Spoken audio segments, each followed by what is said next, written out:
अस्सलाम वालेकुम व्यूवर्स, कैसे हैं आप? उम्मीद करती हूँ कि आप सब खैरियत से होंगे।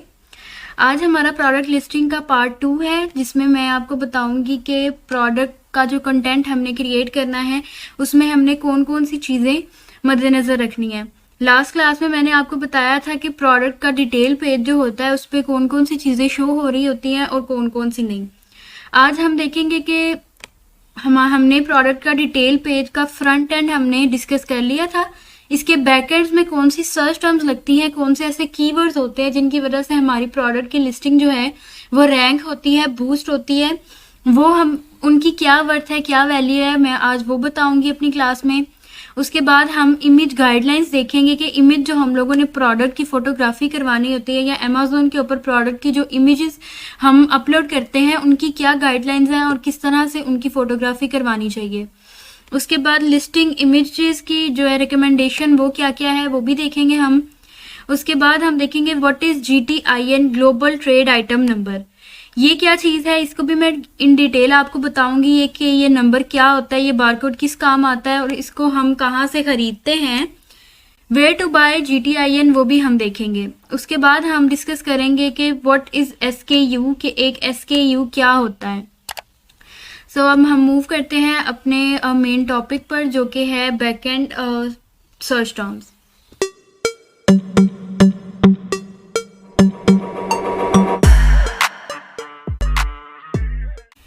यहाँ फर्स्ट पे सबसे पहले आया है इमेज गाइडलाइंस, के इमेज की गाइडलाइंस क्या होनी चाहिए।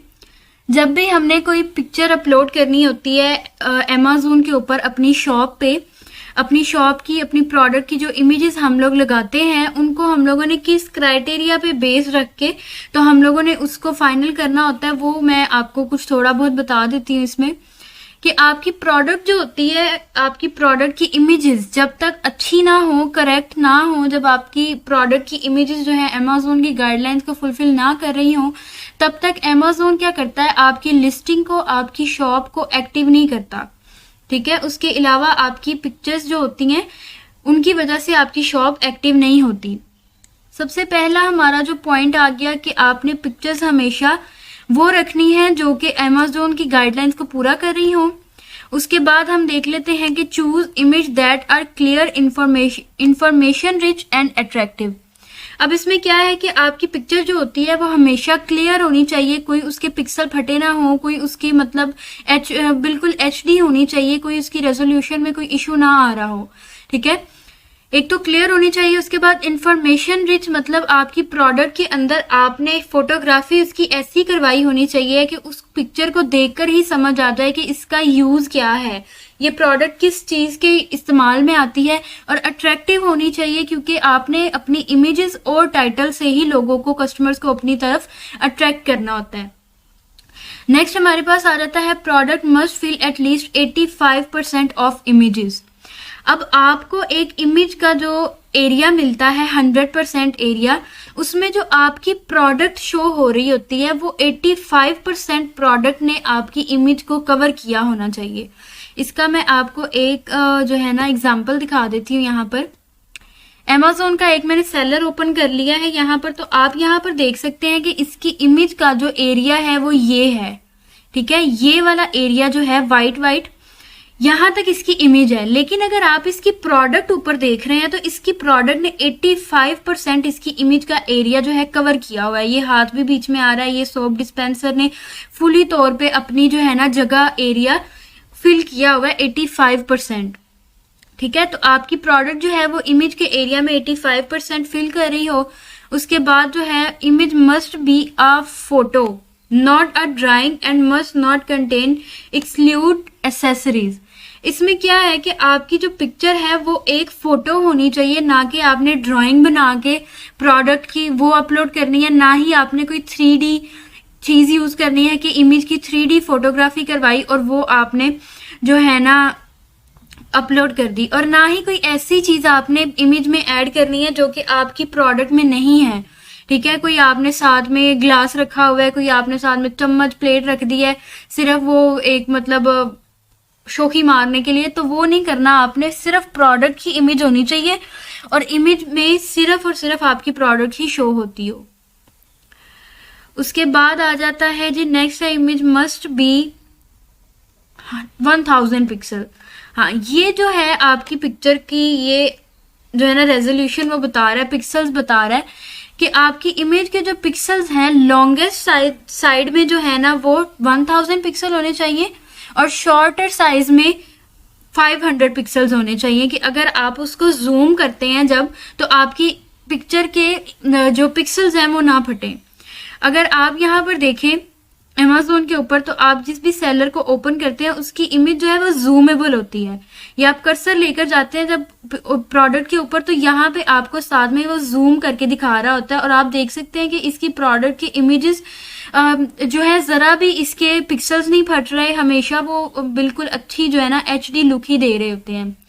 तो ये आपने हमेशा याद रखना है कि आपकी इमेज के जो है ना पिक्सल्स लॉन्गेस्ट साइज में 1000 पिक्सल होने चाहिए और शॉर्टर साइज में 500 पिक्सल होने चाहिए। तो ये जब आप जिससे फोटोग्राफी करवाएंगे, फोटोग्राफर को आप बताएंगे कि इसके पिक्सल्स इस तरह से आपने जो है ना मैनेज करने हैं। उसके बाद आ जाता है प्रोडक्ट की जो है ना इमेज की फॉर्म कौन सी होनी चाहिए, किस फाइल की आपकी प्रोडक्ट की इमेज होनी चाहिए जिसको Amazon एक्सेप्ट करेगा और अपलोड करेगा। इसमें आ जाता है JPEG आ जाती है, जो कि प्रेफर्ड है। आपकी प्रोडक्ट का फॉर्मेट जो है वो JPEG में होना चाहिए या फिर TIFF में होनी चाहिए या GIF में फाइल्स में होनी चाहिए। ठीक है, इन 3 फॉर्मेट की प्रोडक्ट जो इमेजेस जो है वो Amazon आपको अपलोड करने देता है। उसके बाद ये आ जाता है हमारे पास, नेक्स्ट आ जाते हैं इमेज लिस्टिंग, इमेज रिकमेंडेशंस क्या हैं। अब आपकी इमेज कौन सी आप इमेज अपलोड कर सकते हैं, वो कौन कौन सी है। मेन इमेज जो है उसमें आपने क्या चीज रखनी है कि वाइट स्पेसिंग, प्लेन बैकग्राउंड, कि आपकी जो भी इमेज की प्रोडक्ट होती है ना, प्रोडक्ट की इमेज होती है ना, जो उसका बैकग्राउंड जो होता है वो हमेशा वाइट होना चाहिए। वाइट बैकग्राउंड पे आपकी इमेज हमेशा जो है ना प्रोडक्ट इनहेंस होके आती है। अगर आप कोई मतलब ब्लू कलर इसमें शो हो रहा है और आपने बैक पे भी ब्लू लगाया होगा, तो आपकी प्रोडक्ट उतनी मतलब ग्लो नहीं करेगी, उतना इनहेंस नहीं होगी जितना कि वाइट बैकग्राउंड में हो रही होती है। क्यों, इसका लॉजिक क्या होता है, क्योंकि आपका ये जो प्रोडक्ट का डिटेल पेज होता है ना, इसकी भी बैकग्राउंड जो है ना वो वाइट होती है। तो अगर आप प्रोडक्ट की बैकग्राउंड भी वाइट रखेंगे तो वो बिल्कुल आपके डिटेल पेज के ऊपर फिक्स हो जाएगा, उसके साथ मैच कर जाएगा।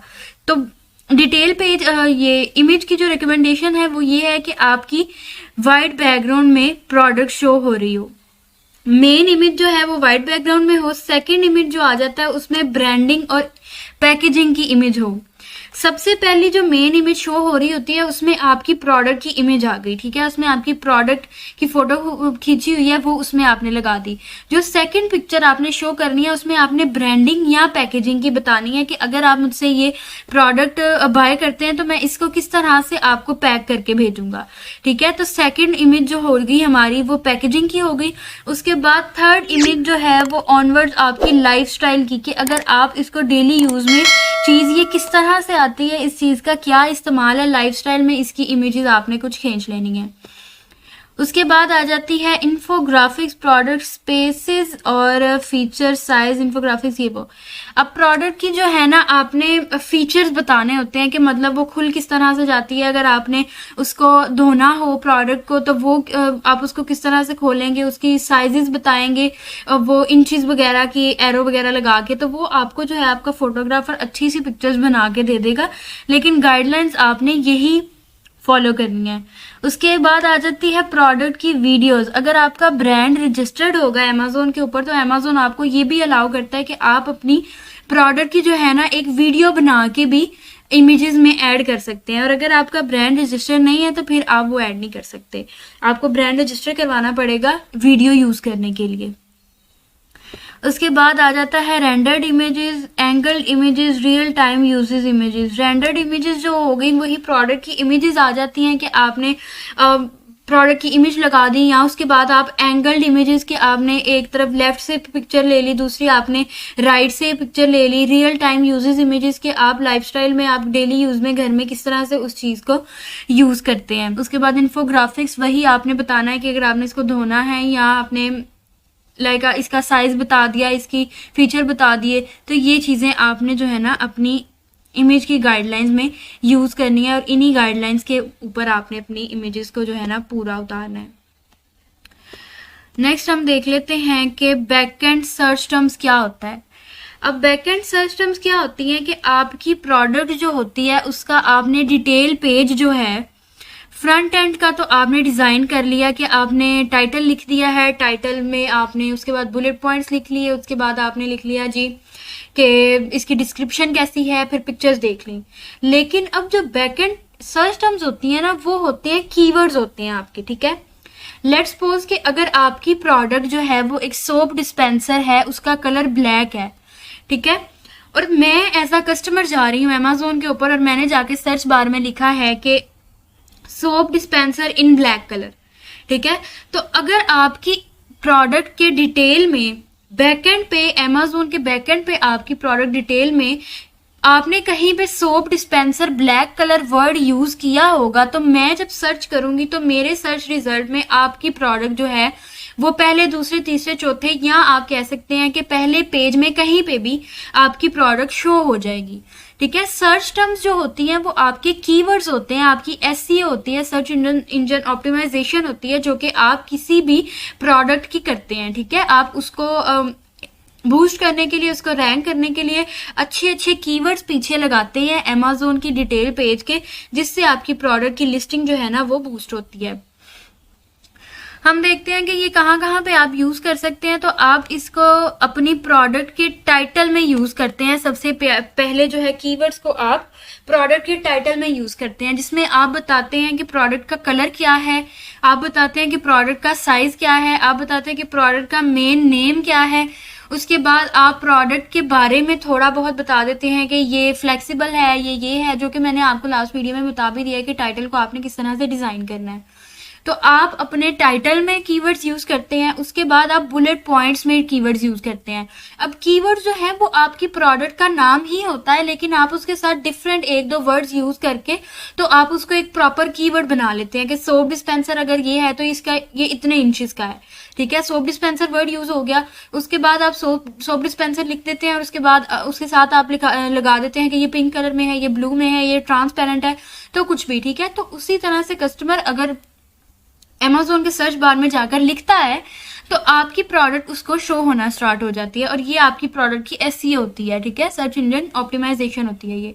तो आप यूज कर सकते हैं प्रोडक्ट के टाइटल में, बुलेट पॉइंट्स में, और डिस्क्रिप्शन में भी आप अपनी बैकएंड्स को यूज कर सकते हैं, कीवर्ड्स को यूज कर सकते हैं, ठीक है।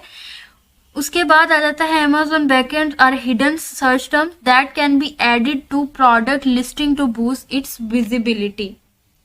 अब कीवर्ड जो होते हैं वो दो तरह के होते हैं। एक कीवर्ड जो आप अपनी प्रोडक्ट के टाइटल, बुलेट पॉइंट्स और डिस्क्रिप्शन में यूज करते हैं, जो कि आपके कस्टमर्स को शो भी हो रहे होते हैं, ठीक है। कुछ कीवर्ड्स ऐसे होते हैं, और जो बैकएंड सर्च टर्म्स होती हैं कुछ वो ऐसी होती हैं कि जब सारे कीवर्ड्स लाइक आपके पास 100 कीवर्ड था, 100 में से आपने 50 अपनी लिस्टिंग में यूज कर लिया जो कि कस्टमर को शो होगा, और जो 50 पीछे रह जाते हैं उसके लिए अमेजोन ने आपको एक अलग से टैब दिया होता है जहां पर जाकर आप अपने कीवर्ड्स को पेस्ट करते हैं, और वो लेकिन वो आपकी प्रोडक्ट के डिटेल पेज में भी शो नहीं हो रहे होते और ना ही आपके कस्टमर्स को वो शो होते हैं। वो सिर्फ अमेजोन के एल्गोरिदम में जाके उसको आप ऐड करते हैं। जब भी कोई कस्टमर आपके उन कीवर्ड्स के अकॉर्डिंग सर्च करता है तो वो आपकी प्रोडक्ट जो है अमेजोन के एल्गोरिदम कैच करता है आपके उन कीवर्ड्स को, जो कि ऑटोमेटिकली जाके आपके सर्च रिजल्ट में शो होना शुरू हो जाती है आपकी प्रोडक्ट। इससे आपकी विजिबिलिटी जो है प्रोडक्ट की वो ज्यादा इनहेंस होती है, ज्यादा बूस्ट होती है, और आपके कस्टमर्स को आपकी प्रोडक्ट ज्यादा से ज्यादा शो होती है।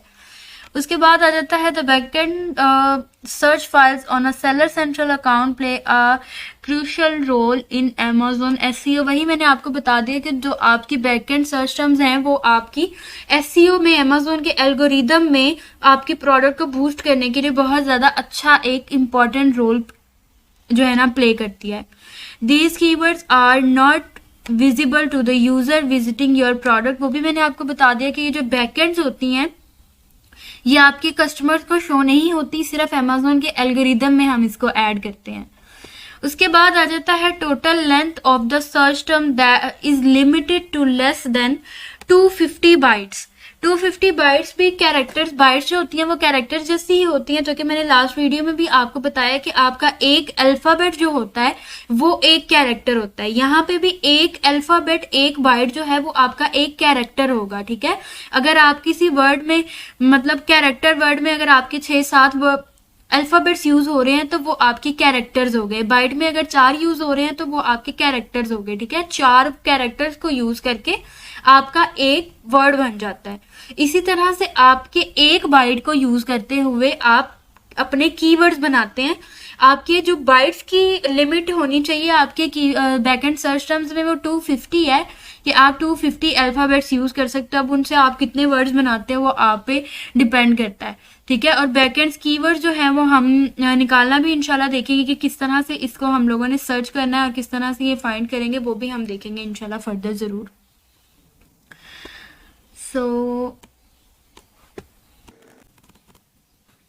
सो जी नेक्स्ट टॉपिक हमारा आ जाता है कि what is GTIN number. GTIN number क्या है? ग्लोबल ट्रेड आइटम नंबर होता है जिसको आप अपनी प्रोडक्ट के लिए यूज करते हो। अब ये इसकी जो है एक लॉजिक बड़ा इसका जरूरी समझना है हमें कि इसका लॉजिक क्या है, हम इसको क्यों यूज करते हैं। अक्सर हमने चीजों के ऊपर देखा होगा, चाहे चीजें छोटी भी हों बड़ी भी हों, उनके ऊपर ऐसा एक स्कैनेबल ये लाइनिंग वाला कोई ना एक पैच हुआ होता है, बार कोड लगा होता है, ठीक है। ये कोड होता है, उसके नीचे आपके पास नंबरिंग भी होती है और ये लाइनिंग भी है ना जो शो हो रही होती है। आप किसी भी चीज को देख लेंगे ना, उनके ऊपर जो रजिस्टर्ड होंगी, जो कि अच्छी चीज होगी, ना कि लोकल कोई भी चीज होगी, ठीक है। कोई भी अच्छी चीज जो होगी उसके ऊपर ये वाला कोड जरूर लगा होता है। हर प्रोडक्ट का अपना कोड होता है, ठीक है। अब ये GTIN नंबर होता क्या है और इसको हम क्यों यूज करते हैं? जब भी आपने कोई प्रोडक्ट अपनी बनवानी है, प्रोडक्ट बनवा के जाहिर सी बात है आपने जब भी अमेज़न के वेयर हाउस में चीज को भेजना है ना, तो अमेज़न को किस तरह से पता चलता है कि आपके सेलर ने ये चीज जो है ना मुझे भेजी है। अब मैं एज अ सेलर भी चीजें जो है ना अमेज़न के ऊपर सेल कर रही हूँ और 2-4 लोग मेरे इर्द गिर्द के और भी हैं, आप अपने बहन भाई लगा लें एक मिसाल के तौर पे कि वो भी सेल कर रहे हैं अमेज़न के ऊपर। अब इन्वेंट्री तैयार करवा के आप चारों बहन भाइयों ने भेज दी है अमेज़न को। अब अमेज़न को किस तरह से पता चलेगा कि इसमें से आयशा की कौन सी है और उसमें से उसके बहन भाइयों की कौन सी है, ठीक है। उसके लिए जो है ना हमारे पास होते हैं बार कोड्स, होते हैं हमारी प्रोडक्ट की आइडेंटिटी के लिए, ठीक है। ये प्रोडक्ट की आइडेंटिटी के कोड्स होते हैं जो कि हम लोग बाकायदा खरीदते हैं, ठीक है। इसके लिए जो है ना 2 किस्म के कोड्स होते हैं, एक EAN नंबर होता है, यूरोपियन आर्टिकल नंबर, और दूसरा UPC होता है, यूनिवर्सल प्रोडक्ट कोड, ठीक है। ये 2 किस्म के हमारे पास बारकोड्स होते हैं। जो कि UPC है, UPC सिर्फ यूनाइटेड स्टेट्स और कनाडा के लिए यूज होता है, ठीक है। कनाडा और यूनाइटेड स्टेट्स के लिए आप UPC खरीदते हैं और बाकी आपने चाहे कहीं पे भी सेल करना है ना, वो आप EAN नंबर लेते हैं और पाकिस्तान में भी EAN नंबर ही चलता है। आपके पास जो भी कोड्स होते हैं वो EAN नंबर के होते हैं और इनकी जो डिजिट्स हैं वो एक आधे डिजिट का फर्क होता है। जो EAN नंबर होता है वो 13 डिजिट्स का होता है और जो UPC होता है वो यही 13-14 नंबर का ही होता है, बस एक आधा फर्क जो है ना डिजिट का आगे पीछे हो जाता है, ठीक है। तो जब भी आपने अपनी इन्वेंट्री तैयार करवा रहे होते हैं, मैन्युफैक्चर करवा रहे होते हैं, तो आपका सप्लायर जब भी आपकी प्रोडक्ट मैन्युफैक्चर हो रही होती है ना, तो आपका सप्लायर आपसे हमेशा पूछता है, आपको बोलता है कि भाई जो आपके पास आपकी प्रोडक्ट का GTIN नंबर है ना वो मुझे सेंड कर दें। क्योंकि जब भी आपने एक प्रोडक्ट जब आपकी पैक हो के कस्टमर के घर जाती है ना, तो एक प्रोडक्ट के ऊपर ये स्कैनेबल बारकोड लगा होता है, ठीक है। तो आपका जो सप्लायर होता है उसने मैन्युफैक्चरिंग के दौरान एक प्रोडक्ट के ऊपर लगाना होता है इस कोड को। तो इस कोड की इतनी ज्यादा वर्थ है कि आपकी प्रोडक्ट की आइडेंटिटी ही इस कोड की वजह से होती है। सो अब हमारे पास आ जाती है दूसरी बात कि अब हम जो GTIN की हमने लॉजिक देख लिया कि क्या है, लेकिन अब हमने इसको कहाँ से खरीदना है वो चीज भी हमें पता होनी चाहिए कि ये GTIN नंबर हमें मिलता कहाँ से है। इसके लिए 2 वेबसाइट जो ज्यादा यूज की जाती है उनमें से एक है GS1.org और दूसरी है nationwidebarcode.com। ये 2 जो है ना वेबसाइट्स हैं जिनसे आप बारकोड बाय कर सकते हो, खरीद सकते हो। ये आपको बल्क में भी देती हैं, अगर आप बल्क में लेते हो तो होलसेल रेट रेट में आपको थोड़ा बहुत जो है ना ऊपर नीचे रेट करके तो आप इकट्ठे भी खरीद सकते हो, और आपने अगर एक आधा भी लेना हो किसी प्रोडक्ट के लिए तो वो भी आपको मिल जाता है। तो यहाँ पे मैंने जो है ना आपको ओपन करके बता दिया है। यहाँ पे देख सकते हैं आपके GS1 जो है ना इसकी ORG इसकी जो है ना ये इसकी वेबसाइट है। यहाँ पर आप जाके यहाँ से गेट योर बारकोड्स कर सकते हैं, और आगे आपको जो है ना थोड़ा बहुत लोकेशन वगैरह अपनी बतानी होगी कि किस कंट्री के लिए चाहिए या क्या कुछ चाहिए, तो यहाँ से आप अपना GTIN नंबर खरीद सकते हैं। उसके अलावा जो है ना बताता है कि एक UPC जो है ना, एक GTIN नंबर जो है वो आपकी सिंगल वेरिएशन के लिए यूज होता है, एक इन्वेंट्री के लिए। अब इसका मैं आपको बताती हूँ कि अगर आप let's suppose soap dispenser sale कर रहे हैं, एक व्हाइट कलर में है और दूसरा जो है ना वो आपका ब्लैक कलर में है, तो आप क्या करते हैं कि अगर आपकी व्हाइट कलर का जो आपने सेल कर रहे होते हैं सोप डिस्पेंसर, उसका क्या होता है कि आपके पास चाहे उसके 100 यूनिट्स भी आप तैयार करवाने में, मतलब तादाद में आपके पास 100 यूनिट्स भी हैं, तो 100 यूनिट्स के लिए आपका एक ही UPC कोड होगा, एक ही कोड होगा। हाँ, अगर आपके पास वेरिएशंस हैं, लाइक अगर आपके पास ब्लैक व्हाइट के साथ साथ ब्लैक कलर भी है, तो आपके लिए ब्लैक कलर के लिए आपके पास दूसरा UPC होना चाहिए, ठीक है। भले आपके पास जो है ना ब्लैक कलर की इन्वेंट्री आपके पास जो है ना 200 यूनिट्स पड़े हुए हैं, तो आप 200 यूनिट्स के लिए भी जो है ना अलग से एक कोड लगाते हैं, ठीक है। तो जितनी वेरिएशंस होंगी प्रोडक्ट की उतने कोड्स होंगे, लेकिन एक वेरिएशन की तादाद चाहे जितनी मर्जी हो उसके लिए आपका एक ही UPC चलेगा, ठीक है। जितनी वेरिएशंस होंगी उतने UPC होंगे, लेकिन जितनी वेरिएशंस की तादाद होगी उसके लिए एक ही UPC होगा, ठीक है। तो इसमें कंफ्यूज नहीं होना, आपने यहाँ से इसको पढ़ के जो है ना एक बार अपना माइंड क्लियर जरूर करना है कि ये चीज क्या है, और इसकी बहुत ज्यादा वैल्यू होती है। उसके बाद आ जाता है जी SKU number, stock keeping unit number क्या होता है, अब ये मैं आपको बता देती हूँ। अब जो बारकोड होता है ना, जो आपका UPC हो गया, चाहे वो EAN नंबर है, जो भी आपका बारकोड होता है GTIN नंबर, अब वो उसके डिजिट्स अलग अलग होते हैं, ठीक है। उसके डिजिट्स आप यहाँ पे देख सकते हैं कि ये वाला अलग है और ये वाला ऊपर वाला SKU अलग है। अब इसमें फर्क क्या है कि ये जो डिजिट्स है इनको याद करना आपके लिए बड़ा मुश्किल हो जाता है कि अब इसको कौन याद करे कि यहाँ पे 48, 052, 83, 042 और 23, इसको याद करना आपके लिए मुश्किल हो जाता है। जो SKU होता है ना, स्टॉक कीपिंग यूनिट जो होता है, ये आपकी याददाश्त के लिए या आपके खुद के रिकॉल करने के लिए प्रोडक्ट को ये एक कोड होता है। आप क्या कर सकते हो, आप अपनी प्रोडक्ट का जो है ना SKU खुद क्रिएट करते हो, ना कि ये आपको Amazon देता है और ना कि ये आपको खुद कहीं से खरीदना पड़ता है। ये आप अपने दिमाग से ही खुद ही इसको क्रिएट करते हो, खुद ही बनाते हो अपनी मेमोरी के लिए। आप इसको किस तरह से क्रिएट कर सकते हो कि आप अब लेट्स सपोज आपकी प्रोडक्ट का नाम जो है ना वो है सोप डिस्पेंसर। आपने क्या करना है, आपने सोप का S ले लिया, डिस्पेंसर का D ले लिया, ठीक है। उसके बाद आपने देख लेना है कि इसका साइज क्या है या इसका कलर क्या है। उसका कलर अगर ब्लू है या ब्लैक है या व्हाइट है तो आपने कलर का पहला डिजिट ले लिया कि ये ब्लैक कलर में है। उसके बाद आ जाता है उसका साइज, उसके साइज में से आप उसका कोई इंचेस वगैरह लिख सकते हो। उसके बाद आप पैकेजिंग की क्वांटिटी लिख सकते हो, मतलब आप अपना नाम भी उसमें लिख सकते हो। SKU में आप प्रोडक्ट की SKU में अपना नाम भी लिख सकते हो कि ये जो मैंने आयशा नाम से प्रोडक्ट सेव किया है ना, अच्छा ये सोप डिस्पेंसर है। उसके अलावा अगर मैंने आयशा ब्लू के नाम से सेव किया है तो यानी ये प्रोडक्ट जो है ना सोप डिस्पेंसर की ब्लू वाली वेरिएशन है। तो ये आपके अपने रिकॉल करने के लिए प्रोडक्ट को ये एक कोड होता है जो कि आप खुद क्रिएट करते हो, खुद बनाते हो। तो इसको हम स्टॉक कीपिंग यूनिट कहते हैं, SKU कहते हैं। ये भी आप अपनी प्रोडक्ट की जब लिस्टिंग कर रहे होते हो, ये भी आप Amazon को देते हो। जब आपने प्रोडक्ट में कोई चेंजिंग करनी होती है तो आप यही कोड Amazon को दे के तो फिर आप जो है ना अपनी प्रोडक्ट में चेंजिंग कर सकते हो। तो आज की जो वीडियो है वो यहीं पे एंड करती हूँ। हमारा टॉपिक ये वाला जो है वो क्लियर हो गया है। तो अगर इसके मुतालिक आपका कोई भी सवाल हो तो आप ज़रूर पूछ सकते हैं, कमेंट में पूछ सकते हैं। उसके अलावा अगर मेरी वीडियो आपको पसंद आई हो तो इसको लाइक, कमेंट और शेयर करना ना भूलिएगा और मेरे चैनल को ज़रूर सब्सक्राइब करते रहिएगा।